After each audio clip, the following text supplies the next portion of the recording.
El fin de la historia. Francis Fukuyama. Francis Fukuyama, politólogo estadounidense, habla en este ensayo publicado en el verano de 1988 del colapso y agotamiento de ideologías alternativas, lo cual significaría el término de la evolución ideológica. Fukuyama defiende esta idea señalando que el liberalismo económico y político finalmente se ha impuesto en el mundo. El siglo XX presenció cómo el mundo desarrollado descendía hasta un paroxismo de violencia ideológica, cuando el liberalismo batallaba primero con los remanentes del absolutismo, luego con el bolchevismo y el fascismo, y finalmente con un marxismo actualizado que amenazaba con conducir al apocalipsis definitivo de la guerra nuclear. Dichos acontecimientos forjan la idea del fin de la historia, que es entendida como el punto final de la evolución ideológica y de la humanidad, y la universalización de la democracia liberal occidental como la forma final de gobierno humano. Francis Fukuyama inicia presentando la idea del fin de la historia desde la visión de Marx y Hegel. El primero pensaba que la dirección del desarrollo histórico contenía una intencionalidad determinada por la interacción de fuerzas materiales, y llegaría a término solo cuando se alcanzase la utopía comunista que finalmente resolvería todas las anteriores contradicciones. Hegel, a quien el autor le da más importancia en el texto, pensaba que la humanidad ha avanzado a través de una serie de etapas primitivas de conciencia, que el hombre era producto de su entorno histórico y social concreto, y por último que la historia culminaba en un momento absoluto, en el que triunfaba la forma definitiva, racional de la sociedad y del Estado. Alexandre Koyev es importante en el texto porque fue quien procuró resucitar al Hegel que proclamó en 1806 que la historia había llegado a su fin con la derrota de la monarquía prusiana por Napoleón en la batalla de Jena y el triunfo de los ideales de la Revolución Francesa y la inminente universalización del Estado que incorporaba los principios de la libertad e igualdad. Koyev entendía el fin de la historia con el llamado Estado homogéneo universal, producto de las dos guerras mundiales, las revoluciones y los levantamientos del siglo XX. Este Estado homogéneo universal encarnó en países de la Europa occidental de posguerra, precisamente en aquellos países blandos, prósperos, satisfechos de sí mismos y de voluntad débil. La historia humana y el conflicto que la caracterizaba se basaba en la existencia de contradicciones, la búsqueda de reconocimiento mutuo del hombre primitivo, la transformación y el dominio de la naturaleza, la lucha por el reconocimiento universal de los derechos. Sin embargo, en el estado homogéneo universal, todas las anteriores contradicciones se resuelven y todas las necesidades humanas se satisfacen. No hay lucha o conflicto en torno a grandes asuntos y en consecuencia no se precisa de generales ni estadistas. Lo que queda es principalmente actividad económica. Después, Fukuyama pasa a explicar que para Hegel, las contradicciones que mueven la historia existen en la esfera de la conciencia humana, en el nivel de las ideas de amplias visiones unificadoras del mundo. En ese sentido, la ideología puede incluir a la religión, la cultura y el conjunto de valores morales subyacentes a cualquier sociedad. Para Hegel, toda conducta humana en el mundo material, y por tanto, toda historia humana, está enraizada en un estado previo de conciencia. Más adelante, el autor se cuestiona: ¿hemos realmente llegado al término de la historia? ¿Hay contradicciones fundamentales en la vida humana que no pudieron resolverse en el contexto del liberalismo moderno? ¿Encontrarían solución en una estructura político-económica alternativa? Dos movimientos políticos y sociales importantes que para el liberalismo resultaron grandes desafíos son el fascismo y el comunismo. El fascismo, según palabras del autor, percibió la debilidad política, el materialismo, la anemia. Fue destruido como ideología viviente por la Segunda Guerra Mundial. Esta, por cierto, fue una derrota en un nivel muy material, pero significó también la derrota de la idea.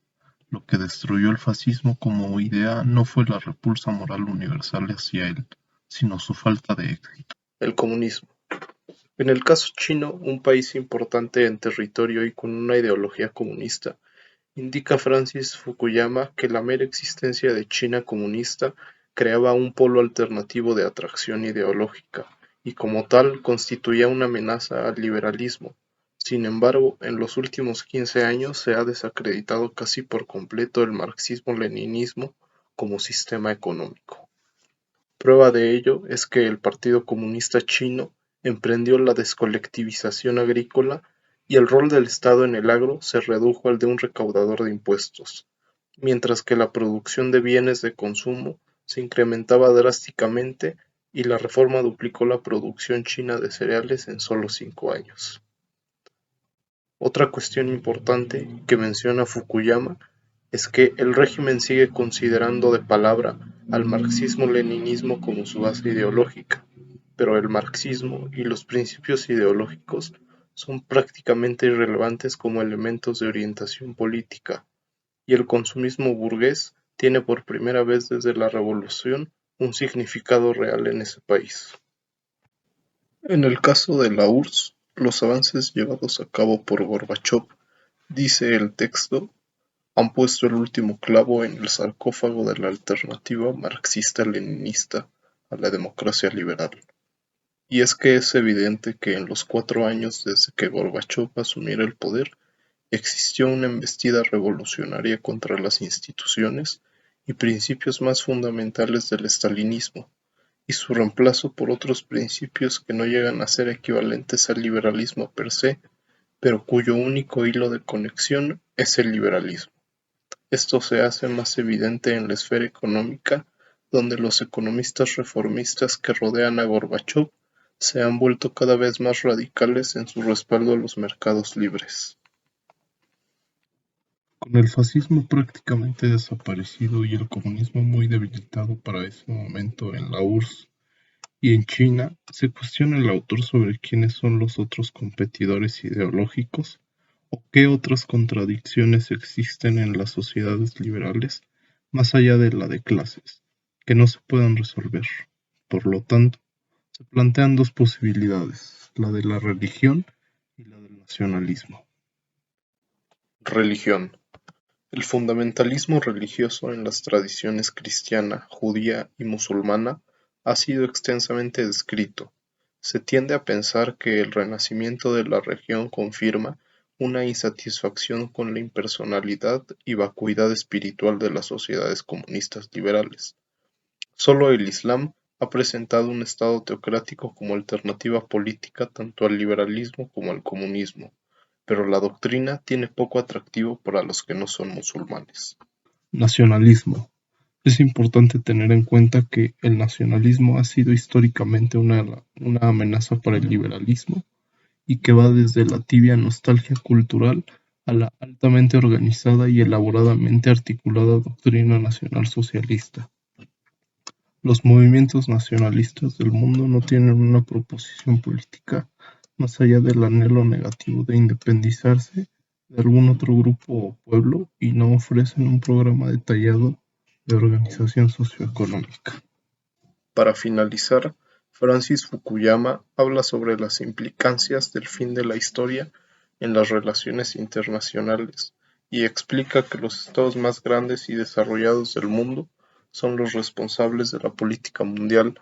La vida internacional en aquella parte del mundo donde se ha llegado al fin de la historia se centra mucho más en la economía que en la política o la estrategia. El nuevo pensamiento político será un mundo dominado por preocupaciones económicas, en el que no existen bases ideológicas para un conflicto importante entre las naciones, y en el cual, por consiguiente, el uso de la fuerza militar va perdiendo legitimidad. La desaparición del marxismo-leninismo, primero en China y luego en la Unión Soviética, significará su muerte como ideología viviente de importancia histórica mundial. La lucha por el reconocimiento, la voluntad de arriesgar la propia vida por una meta puramente abstracta, La lucha ideológica a escala mundial que exige audacia, coraje, imaginación e idealismo será reemplazada por el cálculo económico, la interminable resolución de problemas técnicos, la preocupación por el medio ambiente y la satisfacción de las sofisticadas demandas de los consumidores.